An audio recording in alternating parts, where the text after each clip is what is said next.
상견례 장소에 도착했을 때 저는 이미 마음이 무거웠어요.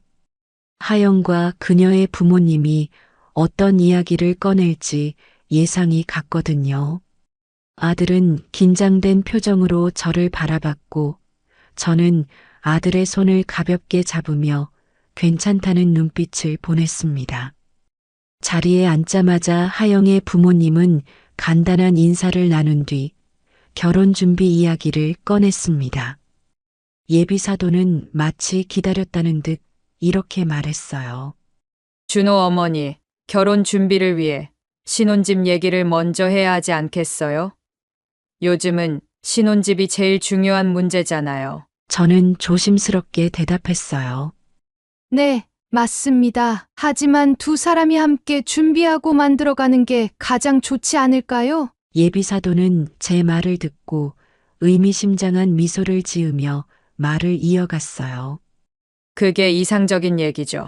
하지만 요즘 현실은 그렇지 않아요. 준호가 의사라니까 기대가 크긴 한데 아직 자리 잡은 지 얼마 안 됐다고 들었어요. 그러니 신혼집을 마련하려면 부모님이 좀 도와주셔야 하지 않을까요? 그 순간 저는 속에서부터 울컥하는 기분이 들었어요. 결혼이라는 게 단순히 돈 문제로만 시작되는 것처럼 말하니 기분이 좋을 리가 없었죠. 제가 차분한 목소리로 말했어요. 두 사람이 결혼해서 살 집은 그들이 함께 준비해야 더 의미 있는 거 아닐까요? 부모가 너무 관여하면 오히려 서로에게 부담이 되지 않을까 싶습니다. 하지만 예비사도는 전혀 물러설 생각이 없다는 듯 태연하게 말을 이어갔습니다. 요즘은 그런 이상적인 이야기만으로 결혼이 잘 안 됩니다. 서울 집값이 얼마나 비싼지 아시잖아요. 제가 보니 준호 어머니가 가지고 계신 농장 땅이 꽤 넓어 보이던데 그걸 좀 정리해서 신혼집 자금에 보태시면 어떨까요? 대출 없이 바로 매매하면 서로 부담 없이 시작할 수 있을 겁니다. 그 말에 저는 더 이상 참을 수가 없었어요. 농장은 제가 평생 땀 흘려 일군 제 삶의 터전이었고 준호를 키우기 위해 흘린 모든 노력의 결과물이었어요. 그런 땅을 마치 거래 수단처럼 취급하는 태도에 화가 났죠. 제가 단호하게 말했어요.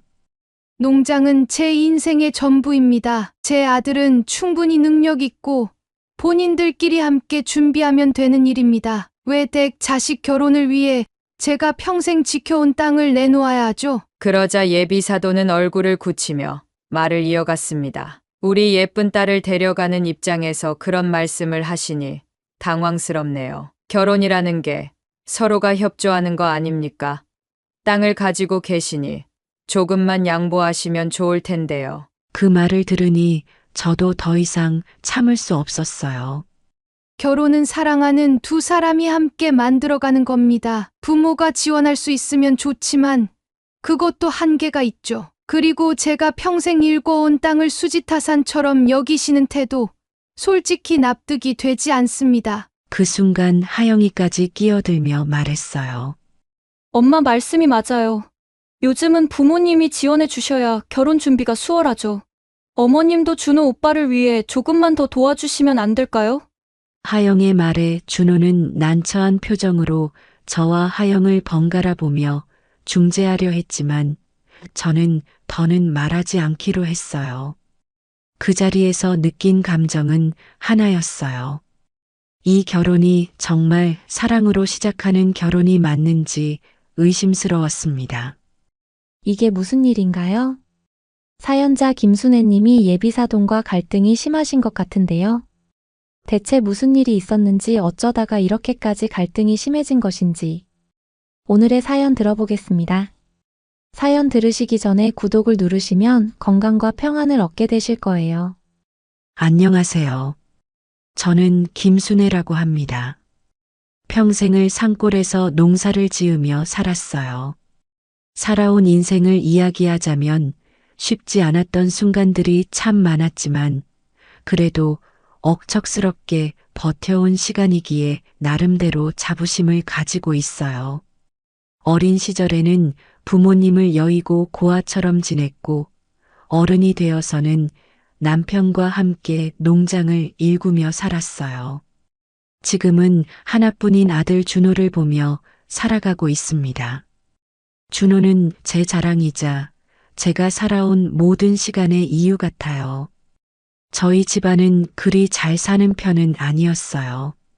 그렇다고 해서 남들한테 손을 벌리거나 비굴하게 산 적은 없었어요. 부모님이 갑작스럽게 사고로 돌아가신 뒤 저는 혼자서 밭에서 일을 시작했어요.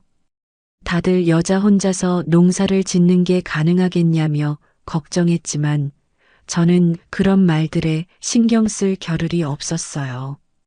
먹고 살려면 뭐든 해야 했거든요. 그때부터 어깨에 짊어진 짐이 제 몸보다도 무겁게 느껴졌어요. 제게는 남편도 있었습니다.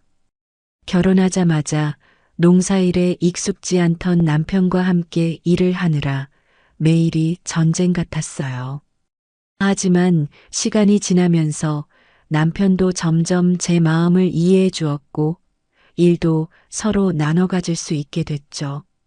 그렇게 둘이서 힘을 합쳐 밭을 가꾸던 어느 날 제 인생에 새로운 이유가 태어났어요. 바로 준호예요. 준호가 태어난 날을 저는 아직도 잊을 수 없어요.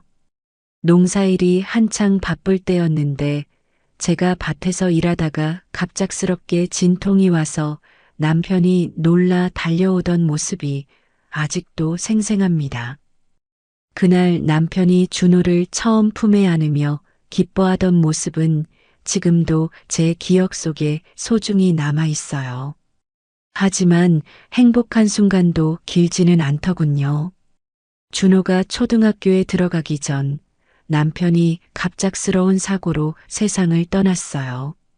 농장에서 기계를 손보던 중에 일어난 사고였는데 저는 병원에서 의사가 남편의 사망을 알리는 말을 듣는 순간 눈앞이 캄캄해졌어요.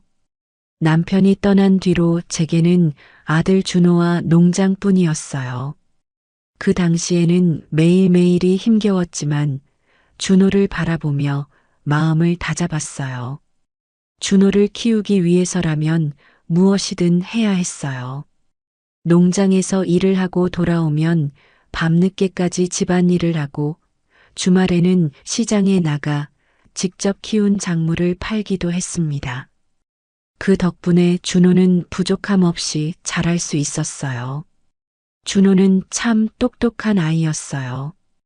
공부를 시키면 시킬수록 재능이 보였고 학교에서도 선생님들이 칭찬을 아끼지 않았어요. 덕분에 준호는 서울로 나가 대학에 진학하고 지금은 의사로 일하며 자기 힘으로 돈을 벌어 잘 살고 있어요. 준호가 성공한 모습을 보면 그동안의 모든 고생이 보람 있었구나 싶어요. 하지만 아들이 서울에서 혼자 잘 지내고 있는 걸 보면 걱정도 돼요. 제가 잘 키웠지만 세상에는 제가 상상도 못할 어려운 일이 많으니까요. 그래도 준호는 늘 저에게 효심을 보이며 틈틈이 전화로 안부를 묻고 고향에 내려와 농장 일을 도와주기도 해요. 그런 준호가 얼마 전 여자친구가 생겼다는 이야기를 했어요. 저도 언젠가는 아들이 좋은 사람을 만나 결혼하겠구나 싶어 내심 기대도 되고 아들을 키운 보람이 이런 순간에 오는 것 같았어요. 하지만 그 기쁨이 오래가지는 않더군요. 준호의 여자친구와 그 집안이 어떤 사람들인지 알게 되면서부터 제 마음은 복잡해졌어요. 제가 살면서 맞닥뜨린 힘든 일들 중에서도 사람을 대하는 게 가장 어려운 일이었어요. 준호가 여자친구를 소개하겠다고 했을 때는 그저 잘 됐다 싶었어요. 하지만 그 만남이 이렇게까지 복잡하고 힘든 상황으로 이어질 줄은 몰랐습니다. 준호가 얼마 전 전화로 여자친구가 생겼다고 말하던 날이 아직도 생생합니다. 아들은 항상 저한테 자잘한 일상까지도 말해주는 아이라 그 소식을 들었을 때 저도 정말 기뻤어요. 이젠 혼자 사는 아들이 좋은 사람을 만나 더 행복한 삶을 꾸릴 수 있겠구나 싶었죠. 준호는 여자친구와 결혼까지 진지하게 생각하고 있다며 다음번에 그녀를 저한테 소개하겠다고 했어요. 저는 아들이 사랑하는 사람이니 어떤 사람인지도 궁금했고 잘해주고 싶어서 그날부터 집안을 깨끗하게 치우고 음식을 준비하며 기다렸어요. 드디어 약속한 날, 준호는 여자친구를 데리고 고향 집으로 왔어요. 처음 본 여자친구는 성격이 밝고 예의 바른 사람 같았어요. 저는 첫인상에 꽤 좋은 느낌을 받았죠. 아들과 잘 어울려 보이기도 했고요. 그래서 더 애써 환하게 맞아주었어요. 하지만 함께 저녁 식사를 하며 대화를 나눌수록 여자친구가 단순히 수줍어하는 게 아니라 조금은 지나치게 자기 중심적인 사람 같다는 느낌을 받기 시작했어요. 준호가 고향 이야기를 꺼내면서 저와 농장 이야기를 했을 때 그녀는 갑자기 이런 말을 했어요. 준호가 농장에서 도와주다니 진짜 상상이 안 돼요. 준호가 농장 일을 했다는 건 오빠가 농사꾼처럼 보일까 봐 창피할 것 같아요. 제가 순간 놀라서 젓가락을 멈추었어요. 어떻게 저런 말을 아무렇지 않게 할 수 있을까 싶었죠. 하지만 저는 대놓고 기분을 드러내지 않고 웃으며 대답했어요. 농사는 창피한 게 아니야. 준호가 여기서 자라면서 배운 성실함 덕분에 지금 이렇게 멋진 의사가 된 거라고 생각한다. 그녀는 약간 당황한 표정을 지었지만 이내 아무렇지 않다는 듯 주제를 바꾸었어요. 그 후로도 식사를 마칠 때까지 그녀가 준호와 제 농장에 대해 이런저런 얘기를 하는 동안 저는 속으로 계속 불편함을 느꼈어요. 그날 저녁 여자친구 하영과의 첫 만남은 좋게 마무리된 것처럼 보였지만 마음 한구석이 찜찜했어요. 대화 중간중간 나왔던 그녀의 태도와 말투가 계속 머릿속에 맴돌았죠. 그래도 아들이 사랑하는 사람이라니 제가 너무 예민하게 받아들인 걸 수도 있다고 스스로를 다독였어요. 다음 날 아침 준호가 하영에게 농장을 구경시켜주고 싶다며 저와 함께 밭으로 나가자고 했어요. 저는 속으로 아들이 정말 하영을 좋아하나 보다 싶었어요. 농사를 소개한다는 건 자신의 삶을 있는 그대로 보여주는 거니까요. 그래서 하영에게도 농장과 밭에서 일하는 모습을 보여주고 싶어 준비를 했습니다. 햇살이 따뜻한 아침, 저와 아들 하영은 밭으로 향했어요. 도착하자마자 준호는 하영에게 농장을 둘러보라고 권했고 저는 옆에서 이런저런 설명을 덧붙였어요. 이곳이 우리가 감자를 심은 밭이고 저기 옆에는 배추가 자라고 있어. 요즘 날씨가 좋아서 작황이 괜찮을 것 같아. 하영은 멋쩍게 웃으며 고개를 끄덕였지만 표정은 어딘가 불편해 보였어요. 그리고 얼마 지나지 않아 밭에서 기어다니는 작은 벌레를 보고 하영이 소리를 질렀습니다. 으악, 벌레요! 저런 게 여기 막 돌아다니는 거예요? 그 순간 저는 속으로 약간 당황했어요. 벌레 한두 마리 정도는 당연한 거 아닌가요? 하지만 하영은 손을 흔들며 벌레에서 멀찍이 떨어지더니 말했어요. 정말 믿을 수가 없어요. 이런 곳에서 일하시다니 너무 비위생적이지 않아요? 그 말을 듣자 순간 제 손이 떨릴 정도로 화가 치밀었어요. 지금까지 제가 땀 흘려 일해온 농장을 비위생적이라고 하다니 그것도 아무렇지 않게 비꼬듯 말하는 태도에 어이가 없었어요. 제가 차분한 목소리로 말했어요. 내가 먹는 음식들이 다 이런 밭에서 자라서 식탁으로 올라가는 거야. 이런 과정을 거치지 않으면 서울에서도 먹을 음식을 구하지 못해. 농사를 무시하는 건 먹는 걸 무시하는 거랑 같아. 하영은 제 말을 듣더니 코웃음을 치며 대답했어요. 요즘은 이런 거 아니어도 먹을 거 많잖아요. 다 깨끗하게 나오는 가공식품도 있고, 굳이 이렇게 흙투성이 벌레랑 같이 있을 필요는 없죠. 그 말을 듣는데 제 손에 들고 있던 괭이를 내려놓고 싶은 충동이 들 정도로 화가 났어요. 어떻게 저렇게 아무렇지 않게 사람의 일을 깎아내릴 수 있을까 싶었죠. 제가 더 말하려고 입을 떼는 순간 준호가 급히 중간에 끼어들었어요. 엄마, 하영이도 농사를 잘 모르니까 하는 소리예요. 엄마가 여기서 얼마나 고생하셨는지 알면 그런 말 못해. 그러니까 조금만 조심스럽게 말해줘. 하영이는 준호의 말을 듣고는 어색한 미소를 지으며 대답했어요. 아, 알겠어. 제가 잘 몰라서 그런가 봐요. 하지만 그녀의 태도는 여전히 가벼워 보였어요. 준호가 분위기를 무마하려고 하영을 데리고 다른 쪽 밭으로 이동했지만 저는 그 자리에서 한참 동안 말없이 서 있었습니다. 그녀의 말 한마디 한마디가 가슴 깊이 박히며 저를 흔들었어요. 그날 저녁 저는 하영의 말을 곱씹으며 잠을 이루지 못했어요. 그녀가 단지 농장을 모르는 사람이라서 그런 말을 했다고 생각하려 했지만 마음속에선 그게 단순한 무지가 아니란 생각이 떠나지 않았어요. 준호가 이런 사람과 결혼한다면 어떤 삶을 살게 될지 걱정스러웠습니다. 하지만 저는 그날 아무 말도 하지 않았어요. 아들이 좋아하는 사람이니 제가 너무 나서면 오히려 준호가 더 힘들어질까 봐서요. 하지만 속으로는 아들이 이런 관계를 계속 이어가는 게 과연 맞는 일일지 고민이 깊어졌습니다. 준호와 여자친구는 다시 서울로 돌아갔고 저는 아들이 떠난 뒤 혼자 주방에 앉아 계속 생각했어요. 물론 첫인상만으로 사람을 판단할 순 없지만 저런 말을 쉽게 하는 사람이 과연 준호와 함께 행복한 가정을 꾸릴 수 있을지 걱정이 되었어요. 며칠 뒤 준호가 다시 전화를 했어요. 여자친구의 부모님과 함께 만나기로 했다고 했습니다.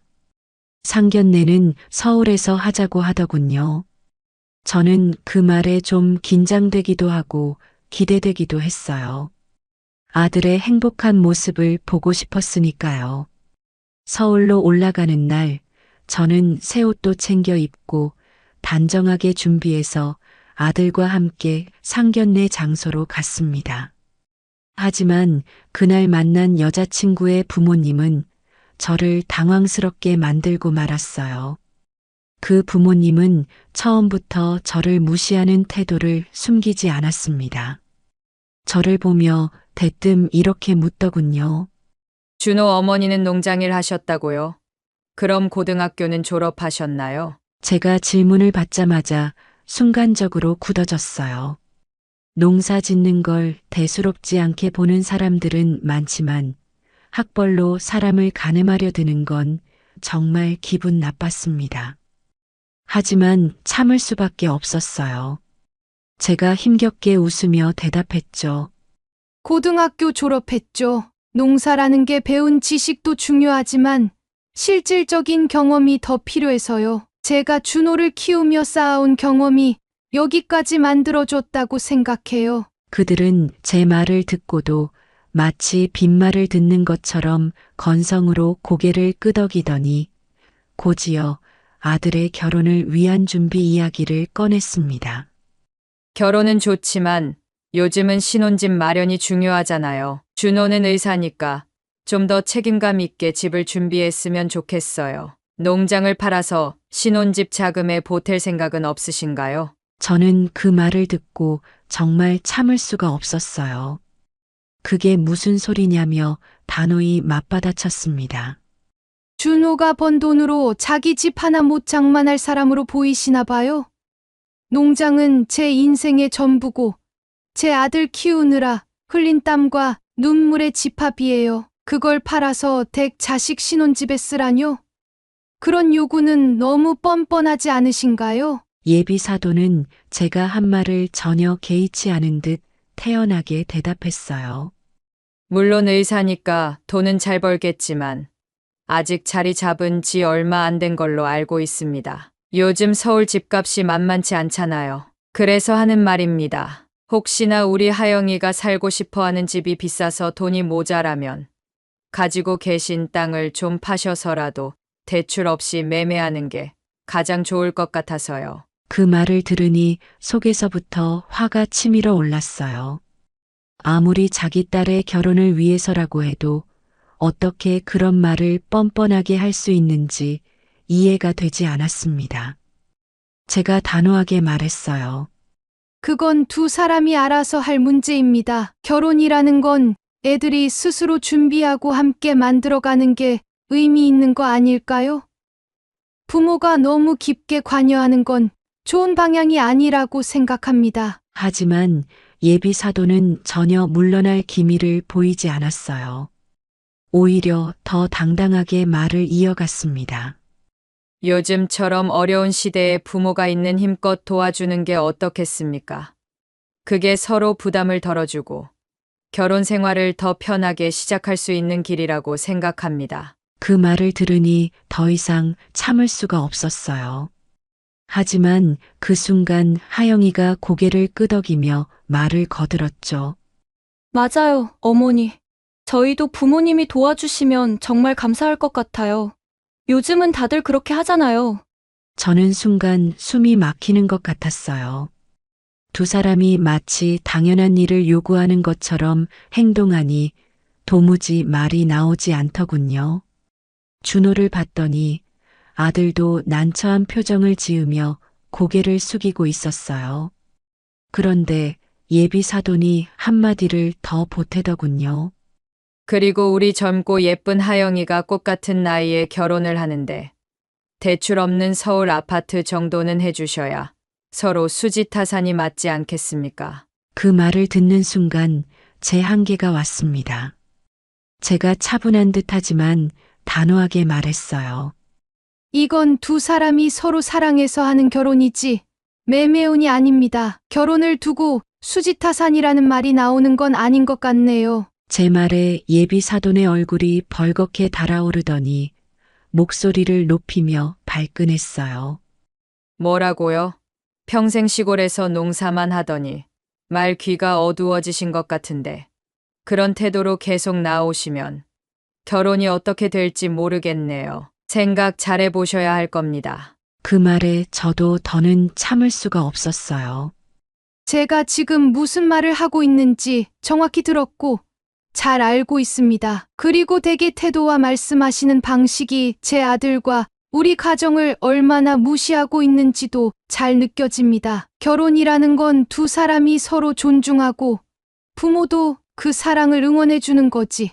서로를 이용하거나 이기적으로 바라보는 자리가 아닙니다. 예비 사돈이 저를 노려보며 뭐라고 더 말하려는 순간 하영이와 준호가 급히 나섰어요. 하영이 말했어요. 엄마, 제발 그만하세요. 오빠랑 저도 지금 많이 난처하니까요. 준호도 덧붙였어요. 제발 진정들 하시고 오늘은 여기까지 하는 게 좋겠습니다. 저희가 알아서 준비할 테니 두 분 다 너무 신경 쓰지 말아 주세요. 그렇게 자리는 억지로 마무리됐어요. 하지만 그 자리를 떠나면서도 예비 사돈의 말과 태도는 제 머릿속을 떠나지 않았습니다. 준호가 정말 이런 집안과 평생 함께할 수 있을까 하는 생각에 걱정이 더 깊어졌어요. 서울에서 고향으로 내려오는 길, 저는 준호에게 차분하게 물었습니다. 준호야, 내 마음은 어때? 준호는 운전대를 잡은 채로 한참 동안 대답하지 않았어요. 마치 자신도 무언가 깊이 고민하고 있는 듯한 표정이었죠. 저는 아들이 어떤 결정을 하든 옆에서 지켜볼 준비를 하고 있었지만 준호의 마음이 흔들리고 있다는 건 분명히 느낄 수 있었습니다. 며칠 뒤 하영과 예비사돈이 준호와 함께 고향으로 찾아왔어요. 예비사돈이 결혼식 이야기도 하고 싶고 농장도 한번 보고 싶다고 했다더군요. 저는 내심 불편했지만 그래도 최대한 예의를 갖추려고 했어요. 준호와 하영, 그리고 예비사돈을 마당에 맞아들이며 가벼운 인사를 나누었어요. 그런데 첫인상부터 예비사돈의 태도가 낯설었어요. 들어오자마자 농장 주변을 유심히 둘러보더니 묘한 미소를 띠며 이렇게 말하더군요. 생각보다 넓은 농장이네요. 여기는 몇 평 정도 되나요? 갑작스러운 질문에 저는 당황했어요. 땅 넓이를 물어보는 건 농장에 관심이 있어서겠지 싶으면서도 뭔가 다른 의도가 있는 건 아닌가 하는 불길한 느낌이 들었죠. 제가 어색하게 웃으며 대답했어요. 아, 정확한 평수는 모르겠지만 그렇게 크진 않아요. 그냥 제 가족 먹고 살 정도로만 짓는 땅이에요. 그러자 예비사돈이 스마트폰을 꺼내더니 뭔가를 메모하기 시작했어요. 요즘 이런 땅도 꽤 비싸죠. 여기 시세는 어느 정도 하나요? 그 말을 듣는 순간 마음 한구석이 찌릿하고 불쾌해졌어요. 농장을 보러 온 건 좋은데 시세를 따지는 이유가 대체 뭔지 이해가 되지 않았죠. 제가 정색하며 물었어요. 왜 그런 걸 물으시죠? 이 농장은 제가 평생을 바쳐 지켜온 곳입니다. 시세 따위는 생각해 본 적도 없어요. 하지만 예비사돈은 아랑곳하지 않고 말을 이어갔어요. 농사를 지으셨다니 대단하시네요. 하지만 결혼이라는 게 현실적인 문제니까요. 결혼식은 호텔 예식장에서 하는 게 품위 있고 좋지 않겠어요? 그리고 신혼집 문제도 생각해야 하는데 여기 땅을 정리하시면 큰 도움이 될 것 같아서요. 제 예상보다 커 보여서 잘 팔면 값을 잘 받을 수 있겠네요. 예비사돈의 태도는 점점 노골적이었고 저와 준호는 점점 불편해졌어요. 준호가 중간에서 눈치를 보며 말했어요. 어머님, 그런 얘기는 나중에 다시 의논해도 될 것 같아요. 오늘은 그냥 식사도 하고 좋은 시간을 보내시죠. 하지만 예비사돈은 전혀 물러날 기색이 없었어요. 오히려 하영까지 나서서 말하더군요. 엄마 말씀 맞아요. 요즘은 다들 결혼식을 멋지게 준비하잖아요. 오빠도 의사고 우리 가족이니까 그 정도는 해야죠. 그 말을 듣는데 속에서부터 화가 치밀어 올랐어요. 제가 힘겹게 말했어요. 그렇다면 댁에서는 어느 정도나 지원하실 수 있습니까? 예비사돈은 그 말을 듣고 불쾌한 표정을 지으며 말했어요. 우리 예쁜 딸을 데려가면서 그런 질문을 하세요? 너무 이기적인 거 아닙니까? 그 순간 준호도 더 이상 참지 못하고 말했어요. 이기적이라고요? 어머님은 지금 계속 저희 농장 얘기만 하시잖아요. 이 결혼이 정말 사랑과 신뢰로 시작하는 건가요? 아니면 그저 돈 문제를 해결하기 위한 거래인가요? 하영도 불쾌한 듯 준호를 쳐다보며 말했어요. 오빠, 그런 식으로 말하면 안 되지. 엄마가 나를 위해서 하시는 말씀이잖아. 그 말을 듣고 저는 결국 터져나오는 말을 참지 못했어요. 이 결혼은 도저히 안 되겠네요. 우리 준호는 물건도 아니고 사랑을 수지타산으로 계산하며 시작할 결혼이라면 더더욱 안 됩니다. 준호도 저를 쳐다보며 단호하게 말했어요. 엄마 말이 맞아요. 이 결혼, 여기서 끝내는 게 맞는 것 같습니다. 그 말을 들은 예비사돈은 화를 내며 자리에서 일어나더니 말했어요. 정말 생각이 짧으시네요. 평생 시골에서 농사만 지어서 이렇게 상황 판단도 못 하시는 건가요? 그 말에 저는 오히려 웃음이 나왔어요. 저는 제가 키운 아들을 누구보다 잘 알고 있습니다. 하지만 지금 상황은 댁에서 땅값이나 따지려고 찾아온 걸로밖에 안 보이네요. 우리 준호를 그런 결혼에 묶어둘 생각은 추호도 없습니다. 그렇게 자리는 더 이상 이어질 수 없었고 결국 모두 엉망이 된 채 끝이 났어요. 집으로 돌아오는 길 준호는 한숨을 쉬며 말했어요. 엄마, 정말 미안해요. 더 빨리 끝냈어야 했는데 너무 오래 끌었네요. 제가 준호의 손을 꼭 잡으며 말했어요. 미안해할 것 없어. 내가 제대로 된 결정을 내렸으니까 그걸로 충분해. 준호가 여자친구와 연락을 끊고 나서 한동안은 마음이 편치 않아 보였어요.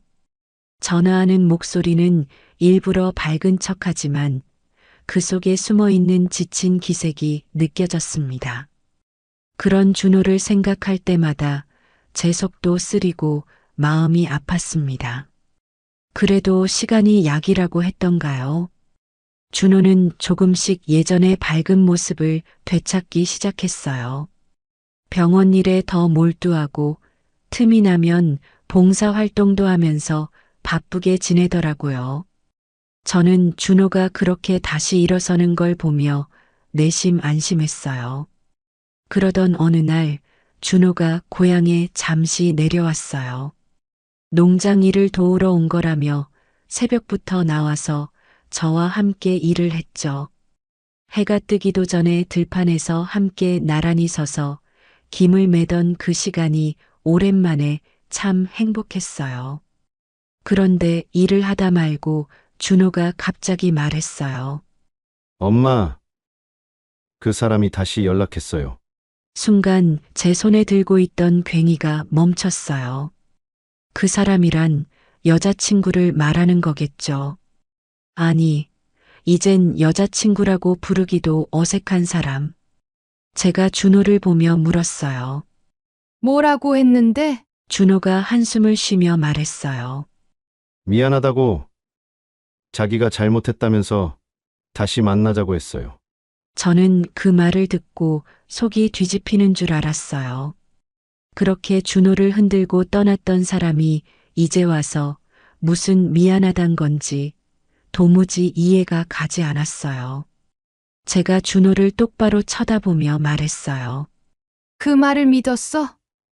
아니면 다시 생각해 보려고 하는 거야? 준호는 고개를 저으며 대답했어요. 아니에요. 엄마, 절대 다시 만나고 싶지 않아요. 그런데 계속 전화하고 문자하고 병원에도 찾아와요.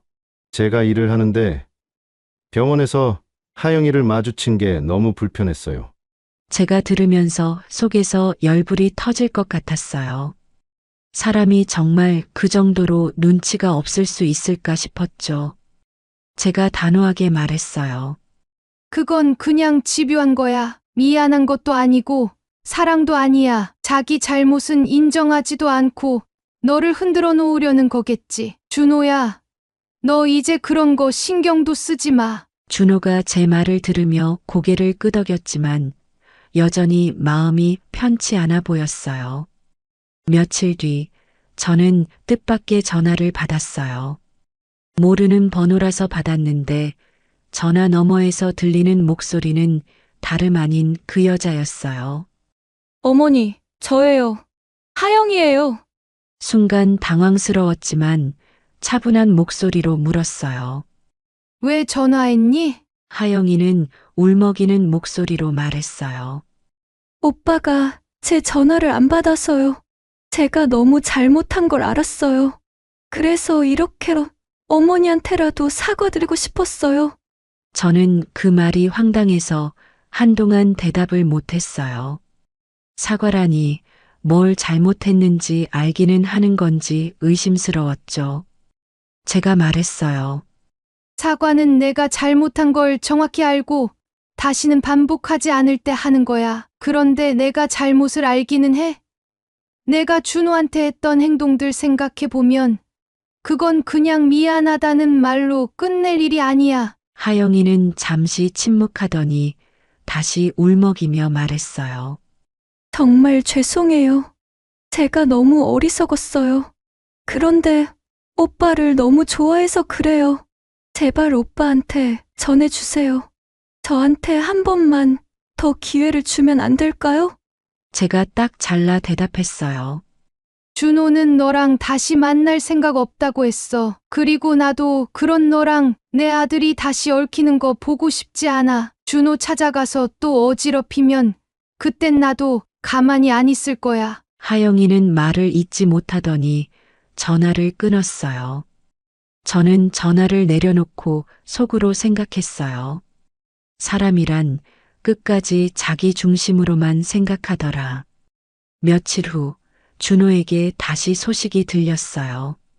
하영이가 병원에 찾아와 기다리다가 준호를 찾으면서 난리를 피웠다고 하더라고요.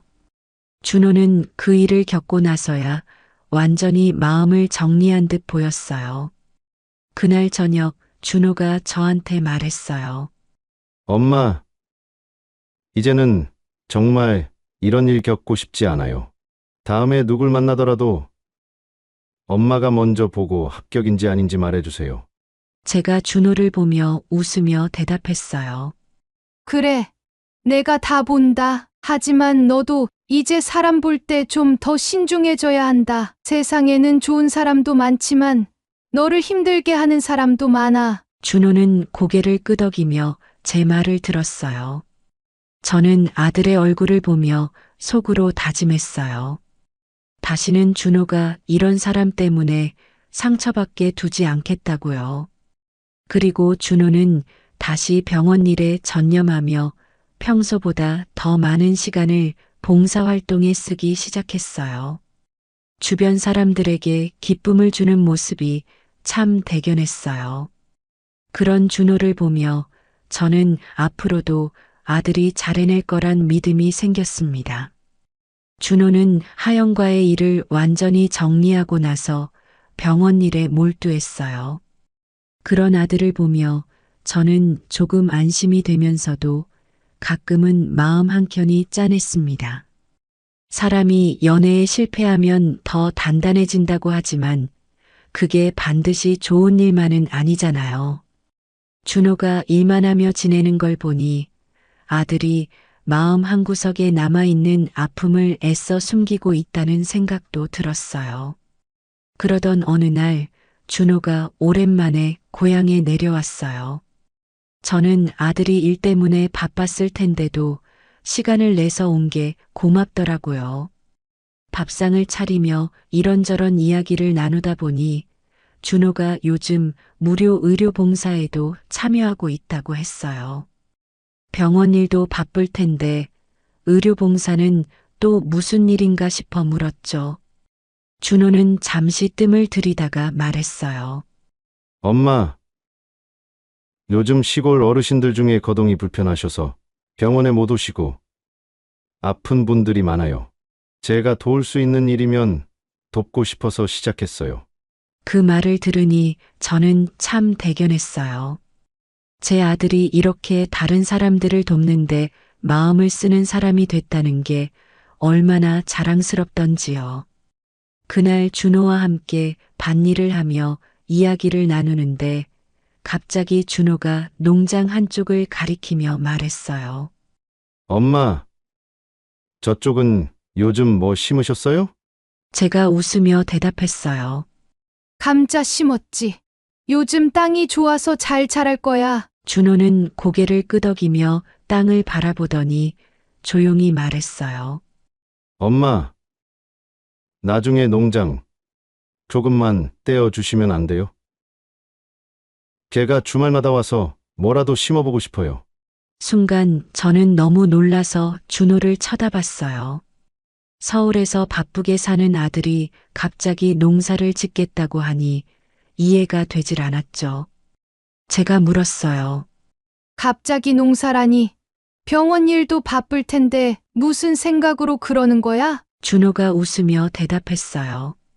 그냥 제가 어릴 때 엄마랑 여기서 보낸 시간이 그리워요. 일하다가 잠깐 쉬면서 바람 쐬는 게 좋았잖아요. 요즘 그런 시간이 필요하다고 느껴요. 그 말을 듣는데 저는 마음 한구석이 따뜻해지더라고요. 준호가 여전히 이곳을, 그리고 저와의 시간을 소중히 여긴다는 게 느껴졌어요. 그렇게 준호와 농장 이야기를 하며 하루를 보냈는데 다음날 아침 예상치 못한 전화가 걸려왔습니다. 어머니, 저 하영이에요. 순간 목소리를 듣는 것만으로도 기분이 나빠지는 걸 느꼈어요. 하영은 전화를 걸어 다시 한번 사과를 하겠다며 집으로 찾아가겠다고 했어요. 저는 단호하게 말했어요. 찾아오지 마. 내가 사과를 100번 한들 준호랑은 끝난 일이고 나도 너와 다시 얽히고 싶지 않아. 하지만 하영은 계속 설득하려고 했어요. 어머니, 정말 마지막으로 한 번만 기회를 주시면 안 될까요? 저도 잘못한 걸 알았고, 이제는 정말 다르게 할 자신 있어요. 저는 그 말을 듣고 더 이상 참을 수가 없었어요. 기회를 줄 자신 있으면 다른 사람 만나. 내 아들은 내가 이러는 걸 원하지 않아. 그리고 너 때문에 준호가 힘들어했던 시간이 얼마나 됐는지 알기는 해. 사람을 진심으로 사랑했다면 이렇게 집요하게 구는 게 아니라 진작에 내 행동을 돌아봤어야지. 하영은 끝내 제 말을 듣고도 전화를 끊지 않더군요. 그 목소리에는 약간의 억울함까지 묻어 있었어요. 그러면 제가 직접 찾아가서 준호 오빠한테 얘기할게요. 제가 단호히 말했어요. 찾아가기만 해봐. 나도 가만 안 있을 거야. 내가 다시는 우리 집에 발도 못 붙이게 할 테니 알아서 해. 결국 하영은 전화를 끊었지만 저는 그 통화 내내 속이 부글부글 끓는 기분이었어요. 제가 살아오면서 이렇게 기가 막히고 어이없는 사람은 처음 봤어요. 저는 준호에게 그 일을 말하고 싶었지만 괜히 마음 쓰게 할까봐 입을 다물었어요. 준호는 이미 하영과의 일을 잊으려 애쓰고 있는데 제가 다시 그 이름을 꺼내는 게 아들한테 도움이 될 것 같지 않았어요. 하영은 결국 집에는 찾아오지 않았지만 병원으로 다시 준호를 찾아갔다는 소식을 들었어요. 준호는 더 이상 참지 못하고 정식으로 경찰에 신고를 한다고 했어요. 그제야 하영은 준호를 더 이상 괴롭히지 못하겠죠.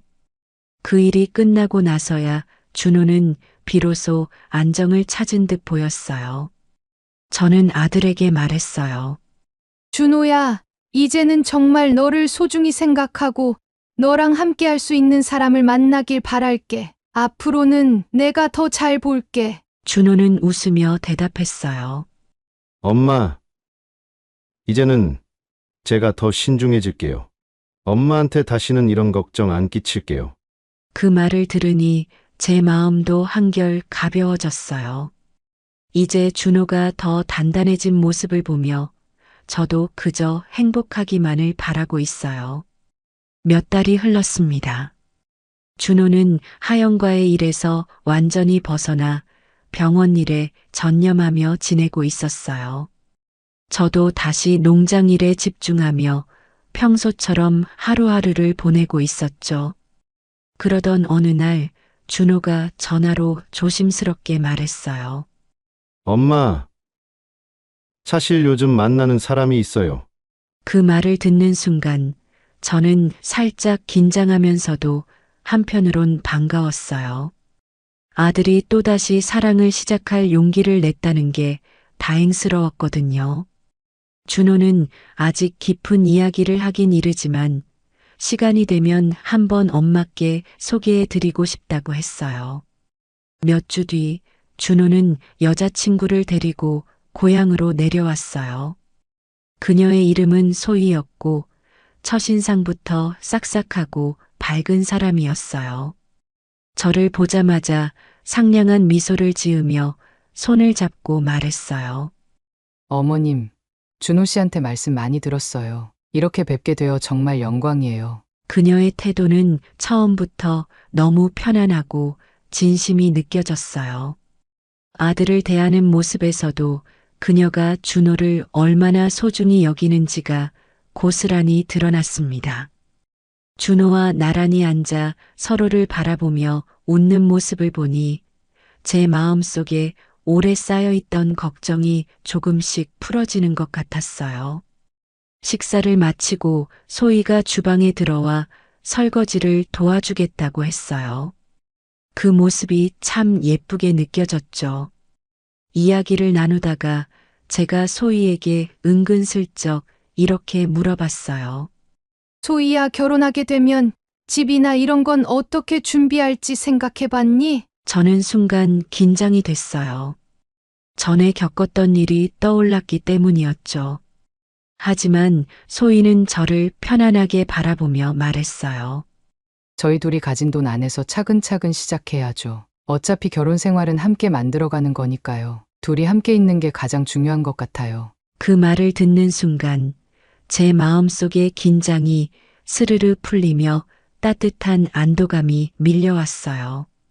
이제야 제대로 된 사람을 만났구나 싶었습니다. 무엇보다 아들이 소희와 함께 있을 때 정말 행복해 보였어요. 그녀가 준호를 진심으로 사랑하고 준호 역시 그런 사랑을 받고 있다는 게 느껴졌죠. 그날 저녁 저는 혼자 주방에서 조용히 남편 사진을 바라보며 생각했어요. 준호가 이제 좋은 사람을 만나 행복하게 살 준비를 하고 있다는 걸 남편에게 떳떳하게 이야기할 수 있을 것 같았어요. 준호가 결혼하게 된다면 제 인생의 큰 숙제 하나를 해결한 기분이 들 것 같아요. 이제는 남은 날들 동안 그저 아들이 행복하게 살아가는 모습을 지켜보며 살면 되겠다는 생각이 들었어요. 소희가 아들에게는 물론 저에게도 잘 대해주는 걸 보니 마음이 정말 놓였습니다. 이 아이는 정말 우리 집과 준호에게 행복을 가져다 줄 사람이라는 확신이 들었어요. 저는 속으로 남편에게 말했습니다. 여보, 우리 준호가 이제 잘 해낼 거야. 그리고 저는 정말 떳떳해요. 이제 당신도 하늘에서 안심하겠지요? 그렇게 저는 오랜만에 마음이 편안해졌고 아들의 미래를 응원하며 하루하루를 보내고 있습니다. 오늘의 사연 들으시고 어떤 생각이 드셨나요? 사연자분께 해주고 싶으신 말씀 있으시면 댓글 부탁드리고 구독을 누르시면 여러분께 내일 좋은 소식이 찾아올 거예요. 그럼 다음 사연에서 만나 뵙겠습니다. 감사합니다. 제가 그렇게 아끼던 도자기가 보리 때문에 산산조각이 났는데 혜진은 그걸 대수롭지 않게 넘겼죠. 도자기를 치우면서도 속이 상했지만 일단은 감정이 격해지지 않도록 스스로를 다독였어요. 며칠 동안 혜진과 준우가 연락을 끊고 조용히 있길래 저도 이제 와서 책임지겠다는 말을 하지 않는 걸 보니 이 사람들이 끝까지 저를 무시하는구나 싶었어요. 그런데 그날 혜진이 갑자기 공방으로 찾아왔어요. 어머니, 그날 너무 죄송했어요. 보리가 그럴 줄은 정말 몰랐어요. 제가 진작 말씀드리려 했는데 그날 너무 정신이 없어서. 말투부터 이미 변명 같았어요. 제 눈치를 보며 선물 상자 같은 걸 손에 들고 있었는데 그 태도가 너무 가식적으로 느껴졌죠. 제 가슴속 깊이 아끼던 도자기를 깨뜨리고도 이렇게 무성의하게 나오는 모습을 보고 처음에는 차분하게 물었어요. 그럼 이제 와서 뭘 어떻게 하겠다는 거니? 혜진은 당황한 얼굴로 웃으며 말을 돌리더군요. 그게요, 어머니. 제가 보리도 잘못된 것 같아서 앞으로는 조심할게요. 그런데 생각해보니 어머니 도자기가 정말 많잖아요. 한 번쯤 공방을 좀 정리하시면 어떨까 해서요. 너무 많이 쌓아두면 관리도 힘들고 요즘은 깔끔하게 쓰는 게 더 유행이라잖아요. 그 말을 듣는 순간 제 속이 부글부글 끓어올랐어요. 도자기를 깨뜨리고 나서도 진심 어린 사과 한마디 없던 사람이 이제 와서 공방 정리를 권한다고요? 저는 차갑게 대답했어요. 내가 정말 내 도자기가 많아서 힘들다고 생각했니? 아니면 그 도자기들이 너한테 아무 의미도 없으니까 나더러 다 치우라는 소리야? 혜진은 그 말에 순간 눈치를 보더니 다시 변명을 늘어놨어요. 아니에요, 어머니. 그런 뜻은 아니었어요. 그냥 공방도 깔끔하면 더 좋을 것 같아서요. 제가 도와드릴 수도 있고요. 도와준다니? 제가 비웃으며 대꾸했어요. 내가 도와준다는 말이 정말 어처구니가 없구나. 고양이 때문에 깨진 도자기 하나 제대로 책임지지도 못한 주제에 내가 아끼는 것들을 다 치우라는 거야? 내가 보기에 내 도자기들이 얼마나 하찮아 보였으면 이런 말을 할 수 있겠니? 혜진은 순간 얼굴이 굳더니 억울하다는 듯 목소리를 높였어요. 어머니, 제가 일부러 그런 것도 아니고 잘못했다고 이렇게 사과드리러 왔잖아요. 그런데도 자꾸 이렇게 몰아세우시면 저도 서운하죠. 서운하다? 제가 소리를 치다시피 했어요.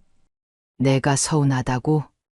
내가 깨뜨린 건 내 도자기만이 아니야. 내 시간, 내 노력, 내 마음까지 다 깨뜨려 놓고도 그걸 몰라. 내가 이렇게까지 말해줘야 내가 조금이라도 깨닫겠니? 혜진은 더 이상 참지 못한 듯 목소리를 높이며 맞받아쳤어요. 어머니도 너무하신 거 아니에요? 그렇게 중요하신 거였으면 미리 말씀하셨으면 되잖아요. 고양이가 실수한 건데 왜 자꾸 저한테만 뭐라고 하세요? 그 말을 듣는 순간 제 속이 터질 것 같았어요. 저는 손을 허리에 얹고 혜진을 똑바로 쳐다보며 단호히 말했어요. 내가 말하지 않았다고, 내가 몰랐다고? 내가 정말 미안했다면 이런 말은 못했을 거야. 내가 내 도자기의 가치를 모른다고 말했을 때 이미 다 알았어. 넌 나도, 내가 가진 것도 존중하지 않는다는 걸. 이제 와서 공방 정리니 뭐니 말도 안 되는 소리로 나를 설득하려 들지 마. 이게 무슨 일인가요? 사연자 정영자님이 며느리와 갈등이 심하신 것 같은데요. 대체 무슨 일이 있었는지 어쩌다가 이렇게까지 갈등이 심해진 것인지 오늘의 사연 들어보겠습니다. 사연 들으시기 전에 구독을 누르시면 건강과 평안을 얻게 되실 거예요. 안녕하세요. 저는 정영자라고 합니다. 제가 어떤 사람인지부터 이야기를 시작해 볼게요. 평생 흙과 살았고 도자기를 빚는 일이 제 삶의 전부라고 말할 수 있어요. 어린 시절에는 살림이 넉넉하지 않아 그저 평범한 시골 소녀로 자랐지만 우연히 도자기를 처음 만난 날을 아직도 잊지 못해요.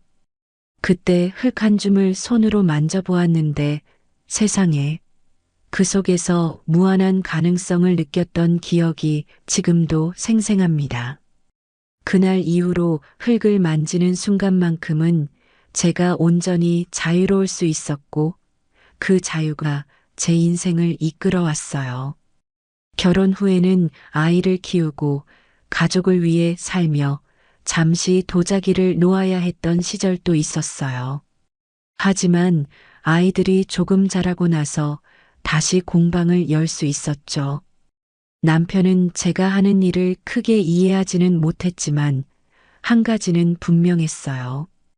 제가 도자기를 만지는 걸 누구보다 행복해 한다는 사실이요. 그렇게 저는 하나둘 도자기를 빚고 작품을 모으고 작은 공방을 운영하며 세월을 보냈어요. 지금도 공방 한쪽에는 제가 처음 만들었던 서투른 도자기부터 경매에서 어렵게 구한 고가의 작품들까지 정성껏 모아둔 컬렉션이 자리 잡고 있어요.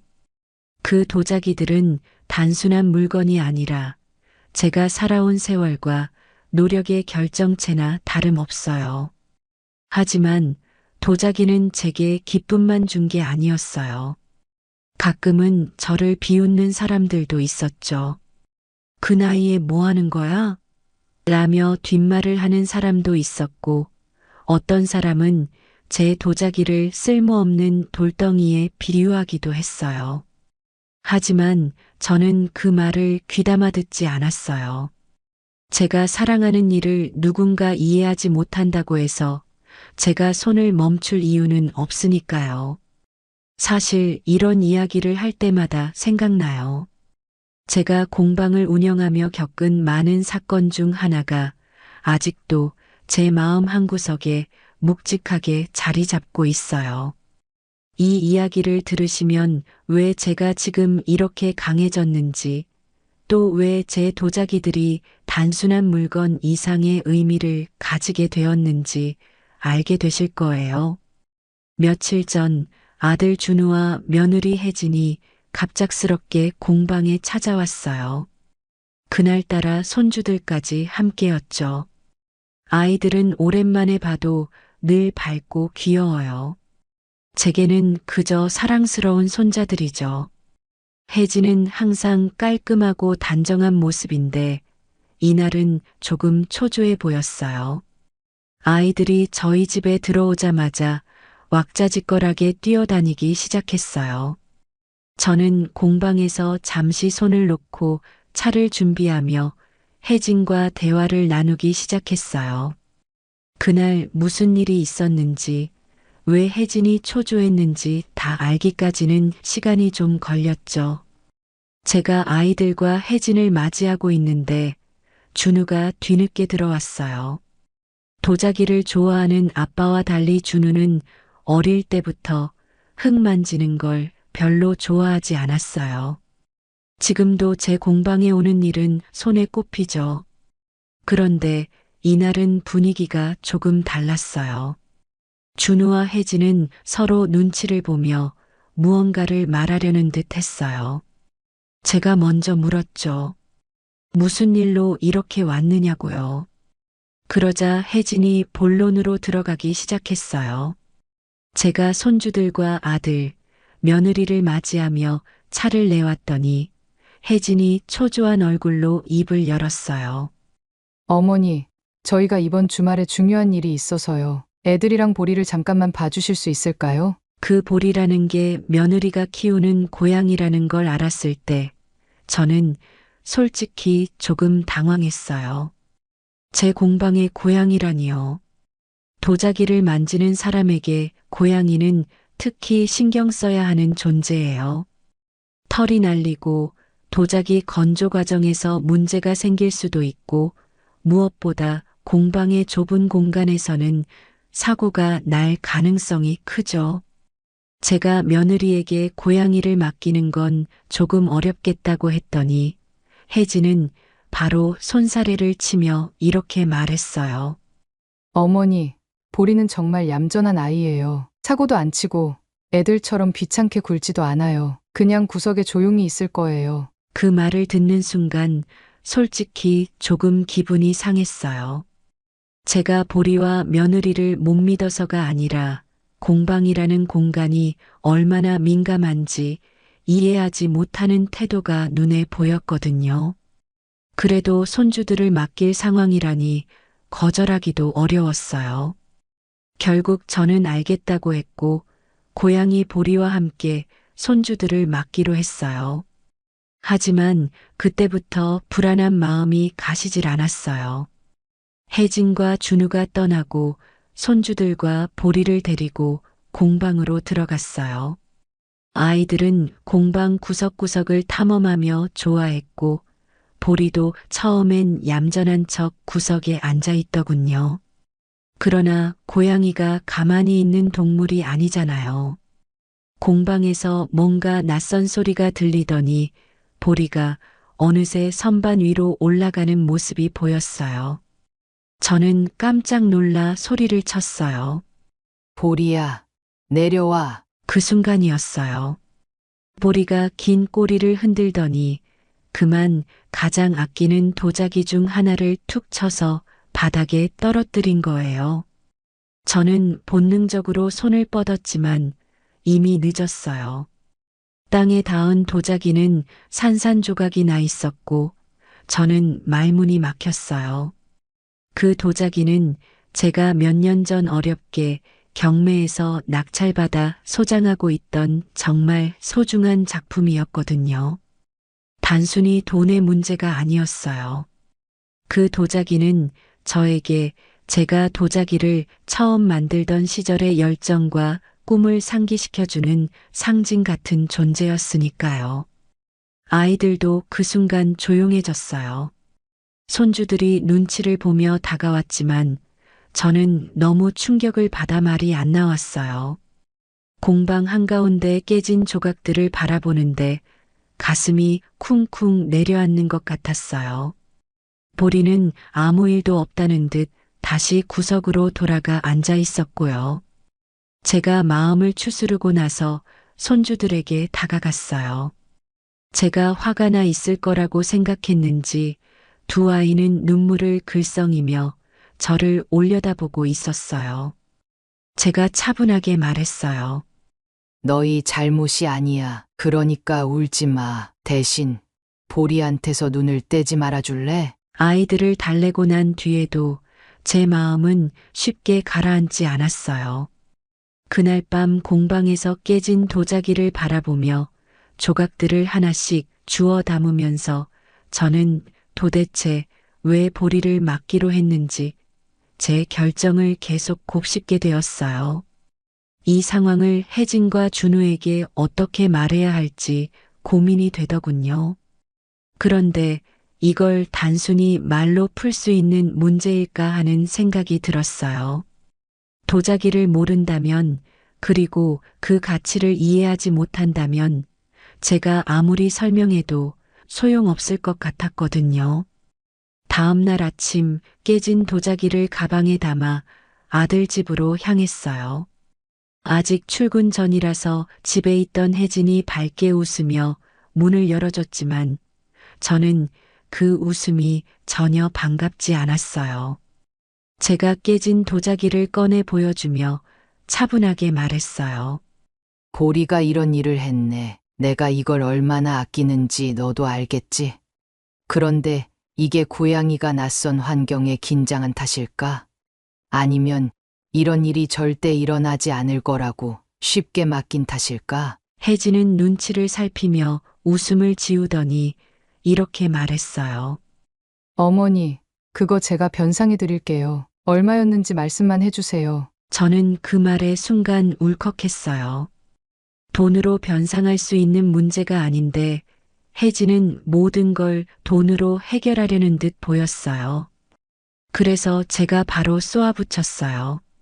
변상이 아니라 이 도자기가 나에게 어떤 의미인지 이해했으면 좋겠네. 제가 말을 끊지 않고 이어갔어요.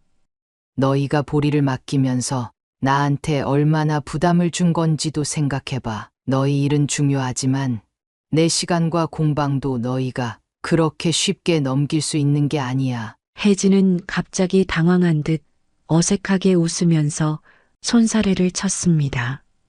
아니에요, 어머니. 제가 그럴 생각은 아니었어요. 보리가 그럴 줄은 정말 몰랐거든요. 애들이랑 같이 있어서 안심했는데 어머니도 아시잖아요. 고양이가 원래 호기심이 많아서 그래요. 저는 그 말을 듣자마자 혀를 차며 비꼬듯이 말했어요. 그래, 고양이가 호기심이 많지. 그런데 그 호기심 때문에 내 도자기가 산산조각이 났잖아. 너도 그걸 알면서 어떻게 저렇게 태연하게 말을 하니? 이게 돈 몇 푼으로 해결될 일인 줄 알아? 혜진은 그제야 조금 얼굴이 굳어지더니 말끝을 흐렸습니다. 그러더니 갑자기 뜬금없는 소리를 하기 시작했어요. 그런데 어머니, 이참에 도자기 좀 정리하시는 건 어떠세요? 도자기들이 너무 많아서 공간 차지도 많이 하고 그게 다 어머니만의 소중한 물건인 건 알겠지만 솔직히 저희가 보기엔 너무 부담스러울 때도 있어요. 그 말을 듣는 순간 제 귀를 의심했습니다. 아니, 깨진 도자기 이야기를 하고 있는데 도자기를 정리하라고? 대체 무슨 생각으로 그런 말을 하는 건지 이해조차 가지 않았습니다. 그래서 저는 차갑게 웃으며 한마디 더 내뱉었어요.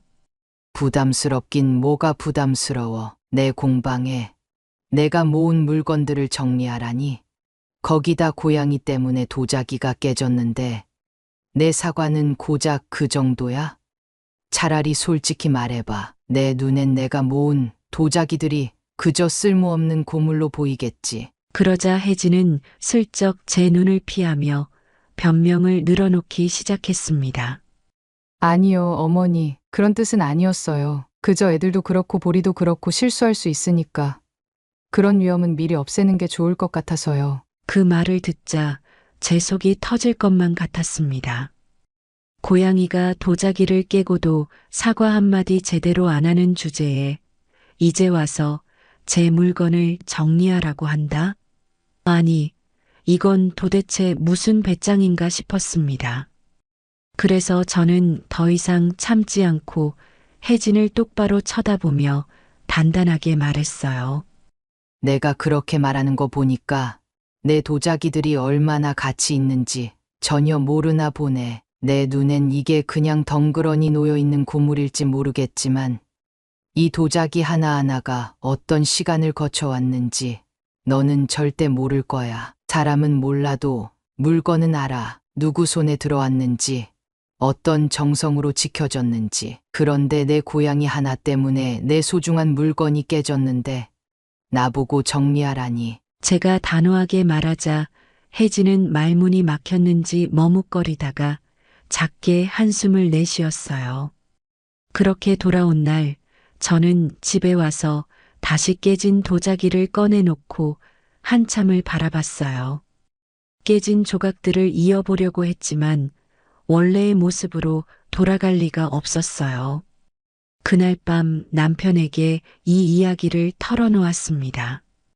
남편은 처음에는 무슨 일이냐며 조용히 듣고 있더니 제 말을 듣자 고개를 끄덕이며 한마디를 꺼냈어요. 여보, 마음 쓰지 마. 아무리 말해봐야 뭐 하겠어. 당신이 그렇게 아끼는 걸 절대 이해 못할 거야. 그 말이 맞았어요. 아무리 제가 혜진에게 이 도자기의 의미를 설명한들 제 마음을 헤아려 줄 리 없었죠. 며느리뿐만이 아니었어요. 준우도 마찬가지였습니다. 다음 날 아들이 전화를 걸어왔는데 혜진이 이야기했던 그대로를 반복하는 소리가 제 귀를 거슬리게 했어요.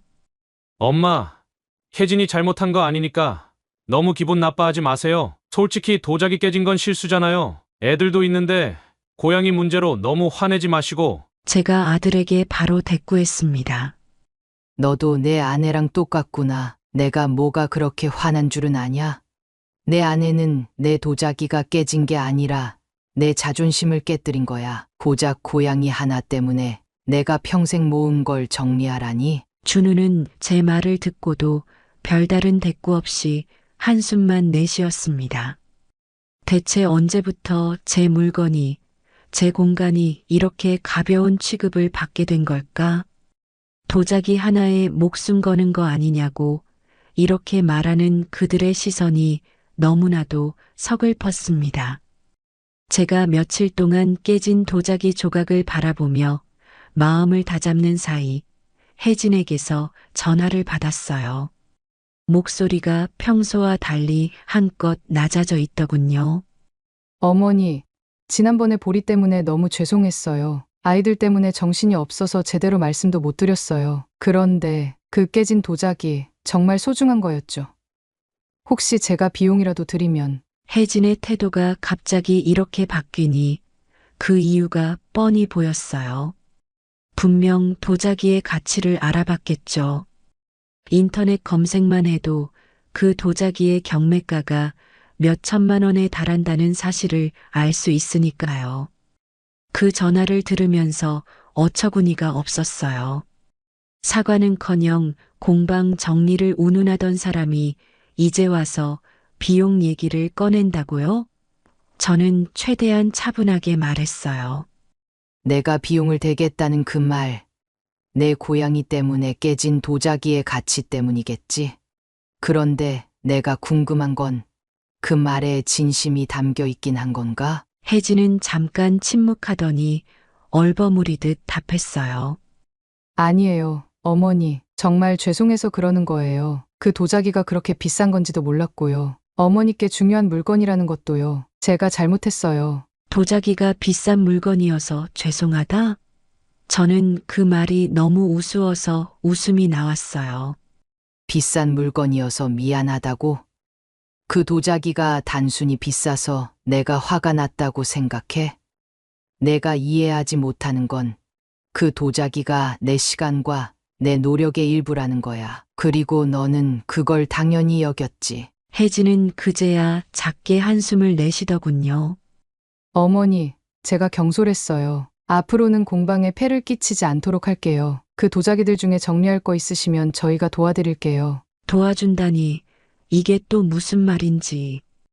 혜진의 속내가 점점 더 뻔히 드러나는 것 같았어요. 정리하라던 말을 아예 공방을 털어내겠다는 뜻으로 바꾼 걸까요? 너무나 뻔한 태도에 더 이상 대꾸하고 싶지 않았어요. 그래서 딱 잘라 말했죠. 정리? 내가 왜 정리를 해야 하지? 너희가 나한테 도와주겠다는 게 도자기를 치워서 어떻게 해보겠다는 뜻이면 고맙지만 됐다. 그런 도움은 필요 없으니까. 전화는 그렇게 끝났어요. 하지만 속이 불편해서 계속 생각하게 됐어요. 혜진이 내 도자기를 진정 소중히 여길 리 없었으니 그건 확실했어요. 며칠 뒤 혜진이 다시 공방으로 찾아왔어요.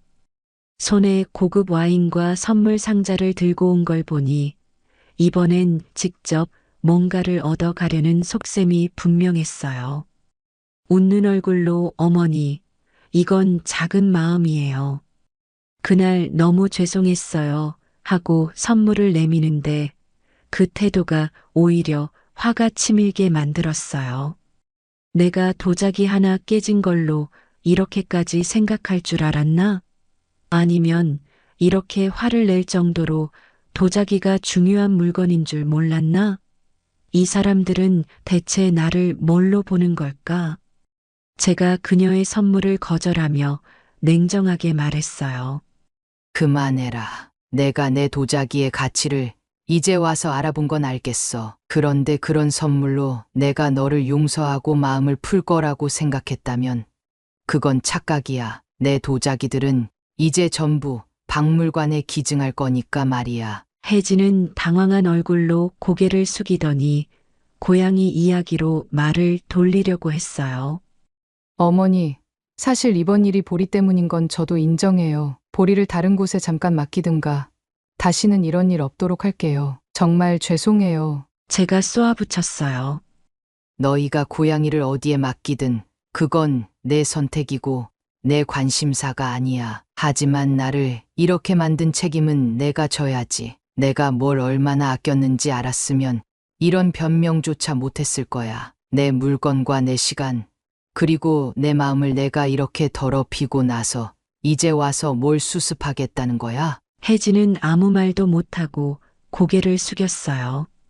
그렇게 공방에서 나가는 모습을 보며 저는 마음을 굳혔어요. 저의 도자기들은 이제 단 한 점도 혜진과 준우에게 남기지 않을 거라고. 이제부터는 저의 손길을 떠나 더 나은 곳으로 갈 준비를 해야 할 때가 왔다고 말이죠. 박물관에 전화를 걸어 기증 절차를 알아보기 시작했어요. 그들이 나를 존중하지 못했다면 적어도 이 도자기들을 존중할 누군가는 분명 있을 테니까요. 며칠 동안 마음이 복잡했지만 박물관에 도자기를 기증하겠다는 제 결심은 더 단단해졌어요. 아무리 가족이라지만 제 도자기의 가치를 무시하고 제가 그토록 애지중지하던 걸 가볍게 여기는 모습을 보고 더는 망설일 이유가 없었죠. 이번 일로 확실히 알게 됐어요. 아무리 가까운 사이라도 제 시간을, 제 노력을 알아주지 않는 사람에게 제 소중한 것들을 맡길 수 없다는 사실을요. 아침 일찍 박물관에 전화를 걸었어요. 도자기 기증을 원한다고 하자 박물관 담당자는 처음엔 조금 놀란 듯 했지만 곧 반가워하며 일정을 잡아주겠다고 했어요. 도자기의 사진과 상태를 먼저 보고 싶다고 해서 하나씩 정성껏 사진을 찍었죠. 옆에 조용히 서 있던 남편이 말없이 저를 도왔어요. 남편은 제가 박물관에 기증한다는 말을 듣고도 아무런 반대 없이 그저 제 결정을 존중해 주었어요. 그런 남편의 태도에 괜히 마음이 짠해졌어요. 그날 오후에 아들 준우가 갑자기 전화를 걸어왔어요. 목소리에는 뭔가 조급함이 묻어났어요. 엄마, 며칠 전에 혜진이랑 얘기 좀 했어요. 그 도자기들 진짜 박물관에 기증하려는 거예요. 그래, 기증할 거다. 왜? 뭐라도 문제 있니?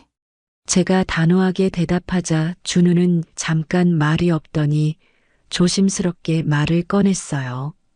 엄마, 사실 혜진이 많이 후회하고 있어요. 도자기가 그렇게 소중한 건지 몰랐다고요. 솔직히 말해서 그 도자기들 다 팔면 꽤 큰 돈이 될 수도 있는 거잖아요. 그런데 박물관에 그냥 기증하는 건 너무 아깝지 않아요? 준우의 말에 순간 피식 웃음이 나왔어요. 역시 돈 때문이었어요. 이제는 아들까지 나서서 도자기를 팔면 돈이 된다고 말을 꺼내니 제가 왜 이런 결심을 하게 됐는지 더욱 확실해졌죠. 제가 가볍게 한숨을 쉬며 대답했어요. 너도 혜진이랑 똑같구나. 너희 눈에는 이 도자기가 그저 돈으로만 보이는 거지. 내가 이걸 왜 기증하려고 하는지 생각은 해봤어? 너희 같은 사람들이 내 도자기를 아무렇게나 대하는 걸 더는 보고 싶지 않아서야. 엄마, 그런 뜻이 아니에요. 혜진도 진짜 반성하고 있고요. 그냥 그 도자기들이 가족에게 더 소중하게 남으면 좋지 않겠냐는 거죠. 준우의 말이 길어졌지만 저는 이미 귀를 닫아버렸어요. 이번 일로 저는 확실히 깨달았거든요. 이 사람들은 절대 제 마음을 이해하지 못할 거라는 걸요. 더는 준우의 말을 듣고 있을 이유가 없어서 이렇게 말했어요. 그만해라. 소중하게 남긴다고? 너희가 그럴 자격이 있어야지. 너희 집에 가져다 놨으면 또 고양이나 애들 장난감이 되어 깨졌을지도 몰라. 박물관에 가면 적어도 내 도자기들은 제대로 된 가치를 인정받고 보존될 거다. 그러니까 더는 말 꺼내지 마라. 전화를 끊고 나니 마음이 훨씬 가벼워졌어요. 이번에는 제가 옳은 결정을 내렸다는 확신이 들었어요. 제 도자기들은 이제 누군가의 무심한 손길에 깨지거나 무시당하는 일이 없을 테니까요. 며칠 뒤 박물관에서 사람이 나왔어요. 제 도자기들을 직접 보고 싶다며 공방에 찾아온 거죠. 제가 문을 열어주자 박물관에서 온 관계자는 눈을 반짝이며 공방 안을 둘러보기 시작했어요. 와, 정말 대단하시네요. 이렇게까지 귀한 도자기들을 개인이 소장하고 계셨다니요. 하나하나 너무 훌륭합니다. 그 말을 들으니 제 가슴 한구석이 뭉클해졌어요. 그동안 가족에게는 쓸모없는 물건, 부담스러운 고물 취급을 받았던 제 도자기들이 누군가의 눈에는 이렇게 가치 있게 보인다는 사실이 너무나 기뻤어요. 이 도자기들은 제가 평생을 걸어 모은 것들이에요. 제가 살아온 시간과 정성이 모두 여기에 담겨 있어요. 관계자는 제 말을 진지하게 듣더니 고개를 끄덕이며 말했어요. 정말 감동적입니다. 이렇게 귀한 물건들을 기증해 주신다면 저희 박물관에서도 그 가치를 잃지 않도록 잘 보존하고 전시할게요. 많은 사람들이 선생님의 노고를 알게 될 겁니다. 그 말을 듣는 순간 제 마음이 완전히 놓였어요. 제가 애지중지하던 것들이 마침내 제대로 된 자리를 찾게 되었으니까요. 저는 도자기 하나하나를 조심스럽게 포장하며 말했어요. 이제 이 아이들도 제 손을 떠날 때가 됐네요. 가서 더 많은 사람들에게 보여주고 사랑받을 수 있었으면 좋겠어요. 포장을 마치고 도자기들을 트럭에 실어 보내는 순간 그동안 쌓였던 마음의 응어리가 눈 녹듯 사라지는 기분이었어요. 남편도 조용히 저를 옆에서 바라보더니 말했어요. 여보, 잘했어. 이번에야말로 정말 잘한 결정이야. 저는 남편의 손을 꼭 잡으며 미소를 지었어요. 이제는 후회도 미련도 없었어요. 제 도자기들이 더 이상 무시당하지 않고 그 가치를 인정받는다는 것만으로도 충분했으니까요. 그날 저녁 준우가 다시 전화를 걸어왔어요. 이번에는 한껏 조심스러운 목소리였어요. 엄마, 박물관에 진짜 기증하셨다면서요? 혜진이도 듣고 깜짝 놀라더라고요. 엄마 뜻을 이제 알겠어요. 저희가 너무 가볍게 생각했나 봐요. 그래도 저는 더는 그 말에 마음이 흔들리지 않았어요. 늦게 깨달아도 괜찮다. 하지만 앞으로는 내 시간을, 내 물건을 너희 마음대로 평가하지 마라. 나는 내가 사랑하는 걸 지키기 위해서 이 결정을 한 거야. 그렇게 전화를 끊고 나니 창밖의 하늘이 유난히 맑아 보였어요. 이제 제 도자기들도 새로운 곳에서 더 많은 사람들의 사랑을 받게 되겠죠. 저 역시 그동안 미뤄두었던 제 삶을 다시 찾아갈 겁니다. 도자기와 함께 흘러간 시간들만큼 앞으로의 제 시간도 소중하게 채워나갈 거예요. 박물관에 도자기를 기증하기로 결심한 뒤에도 제 마음 한구석에는 아들 준우와 며느리 혜진에 대한 실망감이 남아 있었어요. 도자기를 보내는 일 자체는 저에게 더는 미련이 없었지만 가족에게조차 제대로 된 존중을 받지 못했다는 사실은 여전히 마음을 무겁게 했죠. 기증 절차는 생각보다 간단했어요. 박물관에서 담당자가 와서 모든 작품의 상태를 확인하고 기증 계약서를 작성한 뒤 도자기들을 조심스럽게 포장해 갔어요.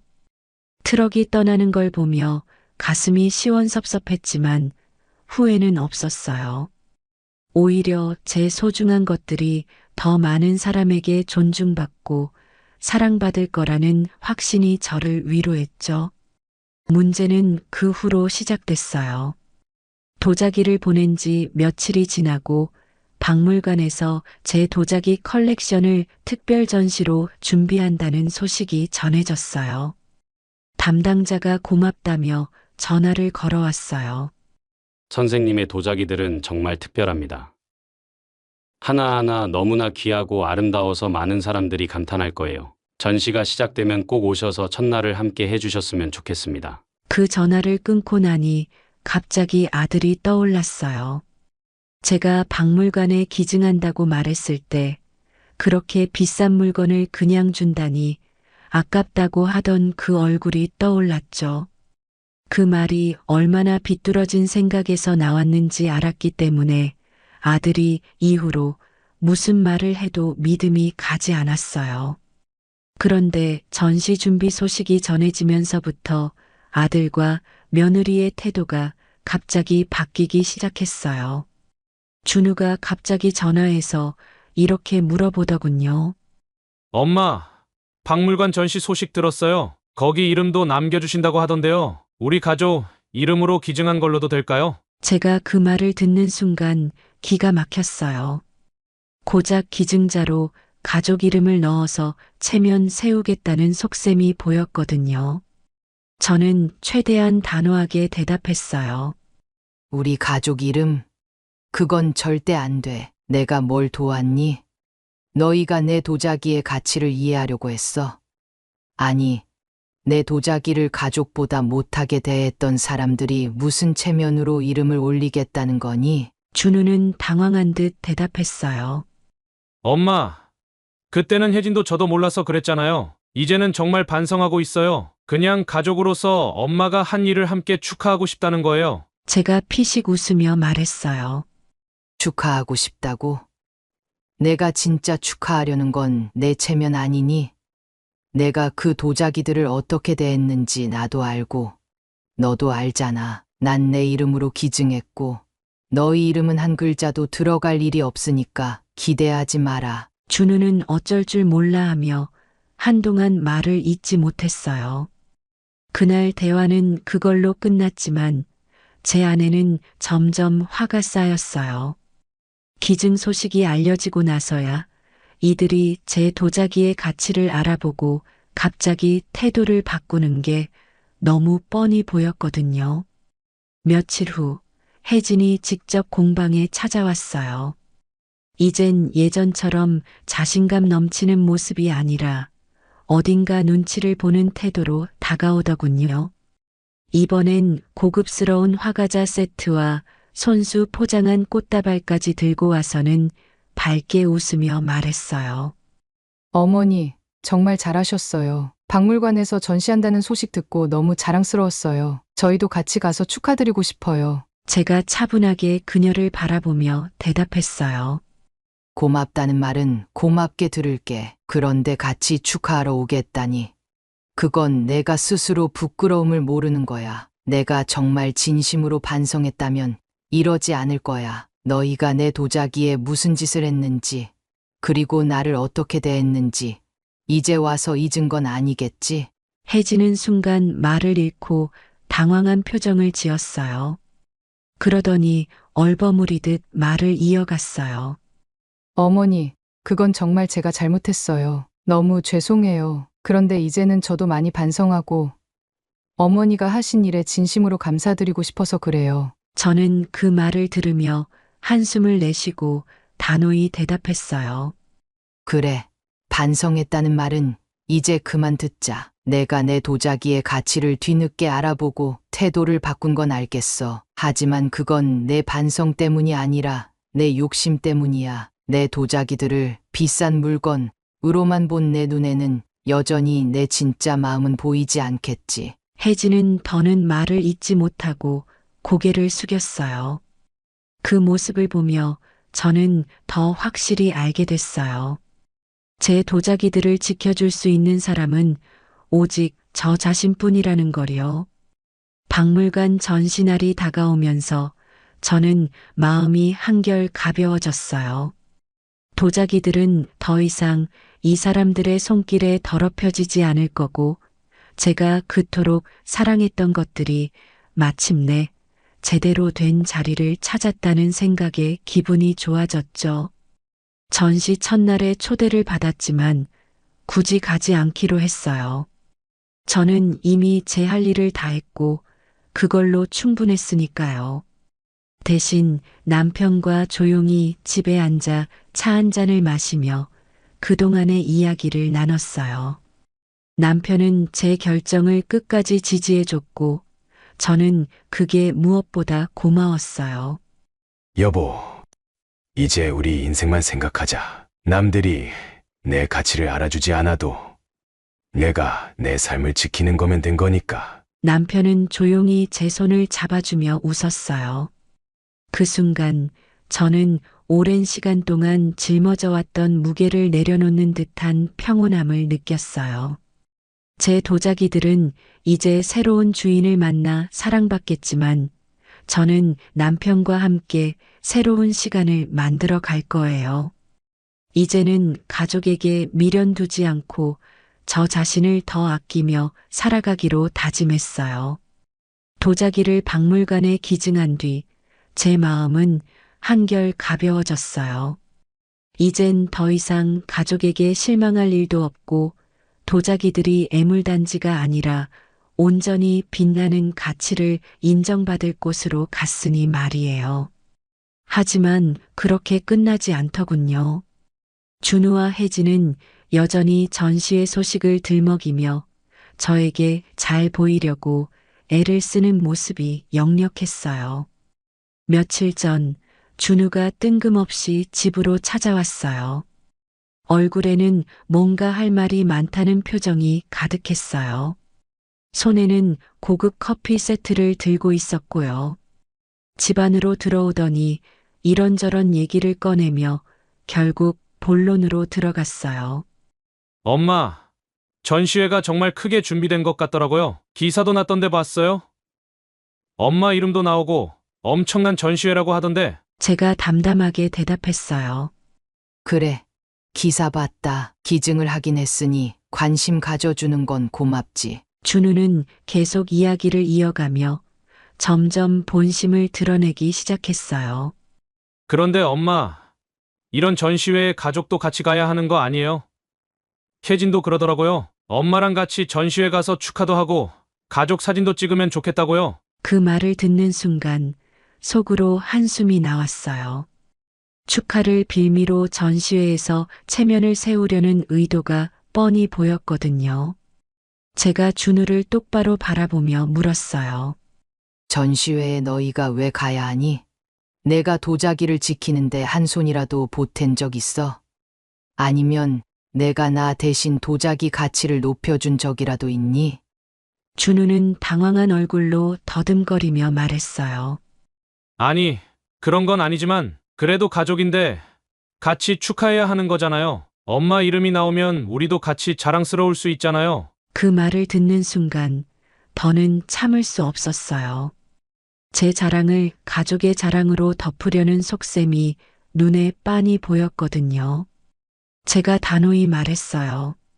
자랑스러운 건 좋다. 그런데 자랑하려면 내가 내 도자기들에 얼마나 무관심했는지부터 먼저 반성해야겠지. 내가 내 도자기를 얼마나 하찮게 여겼는지 잊은 건 아니겠지. 도자기가 깨졌을 때도 내가 그걸 얼마나 아끼는지 너희는 이해하려고도 하지 않았어. 이제 와서 전시회가 크다고 하니까 가족이니 축하니 하는 게 우습지도 않니? 준우는 한동안 아무 말도 하지 못하고 눈치만 봤어요. 전에는 이런 태도에 마음이 약해졌겠지만 이번엔 아니었어요. 저는 차분하게 말을 이어갔어요. 내가 진짜 축하하고 싶으면 이 전시회가 있기까지 내가 어떤 마음으로 이 도자기들을 지켜왔는지부터 이해하려고 해. 그리고 가족 이름으로 뭘 남기려고 하지 말고 내 스스로 부끄러움을 느껴라. 준우는 결국 말을 잇지 못하고 고개를 끄덕이며 집을 나갔어요. 그의 뒷모습을 보며 저는 속이 후련하면서도 어쩐지 씁쓸했어요. 이렇게까지 해야 제 말을 이해할까 싶었거든요. 그날 저녁 혜진에게서 문자가 왔어요. 한동안 뜸하더니 이번에는 아주 길게 써서 보내왔더군요. 어머니, 이번엔 정말 사과드리고 싶어요. 제가 그동안 너무 경솔하게 행동했던 것 같아요. 도자기가 어머니께 얼마나 중요한지 이제는 조금 알 것 같아요. 전시회에 꼭 같이 가서 어머니를 응원하고 싶어요. 저는 그 문자를 보고 피식 웃음이 나왔어요. 이제는 너무 뻔해서 화조차 나지 않았어요. 제가 답장을 보냈어요. 응원이 필요 없으니 오지 마라. 내가 필요한 건 내 응원이 아니라 내가 살아온 시간을 존중해 주는 사람이야. 그건 내가 전혀 몰랐던 거고 앞으로도 모를 것 같구나. 그리고 다음 날 박물관에서 전시회 초대장이 도착했어요. 담당자가 직접 쓴 편지가 함께 들어 있었죠. 선생님, 귀하의 도자기들이 너무나 많은 사람들에게 감동을 주고 있습니다. 이 모든 작품은 선생님의 이름과 함께 영원히 기억될 것입니다. 그 편지를 읽으며 저는 정말 뿌듯했어요. 박물관에서도 제 도자기들을 진심으로 존중하고 소중히 여겨주는 게 느껴졌거든요. 저는 초대장을 테이블 위에 두고 남편과 함께 조용히 차를 마셨습니다. 여보, 이제 이걸로 됐어. 내 도자기들은 제자리를 찾았고 나는 내 마음도 정리했어. 우리 둘이서 더는 얽히지 말고 편히 살아가자. 남편이 조용히 제 손을 잡으며 고개를 끄덕였어요. 저는 그 손을 꼭 잡으며 미소를 지었어요. 이제 제 도자기들은 더 이상 가족이라는 이름 아래 이용당하지 않을 거예요. 그리고 저는 제 삶을 존중받으며 살아갈 겁니다. 그것만으로도 충분히 만족스러우니까요. 오늘의 사연 들으시고 어떤 생각이 드셨나요? 사연자분께 해주고 싶으신 말씀 있으시면 댓글 부탁드리고 구독을 누르시면 여러분께 내일 좋은 소식이 찾아올 거예요. 그럼 다음 사연에서 만나 뵙겠습니다. 감사합니다.